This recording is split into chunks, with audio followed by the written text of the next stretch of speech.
আসসালামু আলাইকুম প্রিয় শিক্ষার্থীবৃন্দ। নবম শ্রেণীর ইতিহাস ও সামাজিক বিজ্ঞান ক্লাসে তোমাদের আবারও স্বাগতম। আজকে আমরা ২৭ পৃষ্ঠা বাংলাদেশ ও বঙ্গবন্ধু মানবতাবাদী ধারা ও অসাম্প্রদায়িক চেতনা এই অধ্যায় অর্থাৎ তৃতীয় অধ্যায় থেকে আলোচনা শুরু করব। তাহলে চলো শুরু করা যাক। এখানে লেখা আছে, এই শিখন অভিজ্ঞতায় আমরা জাতির পিতা বঙ্গবন্ধু শেখ মুজিবুর রহমান সম্পর্কে আলোচনার মাধ্যমে বঙ্গবন্ধুর দেশপ্রেম ও আত্মত্যাগের বিষয়টি তুলে ধরব। আমরা পাঠ্যপুস্তকে প্রদত্ত তথ্য এবং এলাকার মুক্তিযোদ্ধা বা মুক্তিযুদ্ধ সম্পর্কে জানেন এমন কোনো বয়স্ক ব্যক্তির কাছ থেকে তথ্য সংগ্রহ করব।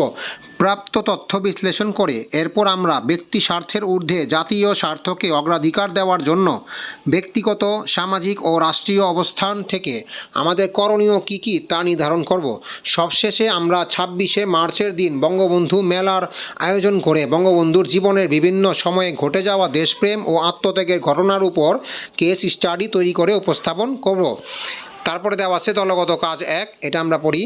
আমরা ৫ থেকে ৬ জনের দল গঠন করি। এরপর আমরা দলে বসে বঙ্গবন্ধু শেখ মুজিবুর রহমানের দেশপ্রেম ও আত্মত্যাগ নিয়ে আলোচনা করে একটি প্রবন্ধ অথবা কবিতা অথবা ছবি অথবা দেয়ালিকা তৈরি করব।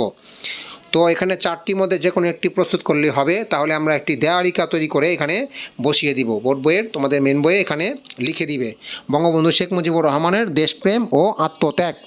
তো আমরা লিখি, গরিব দুঃখী মানুষকে সর্বস্ব দিয়ে সাহায্য করতেন।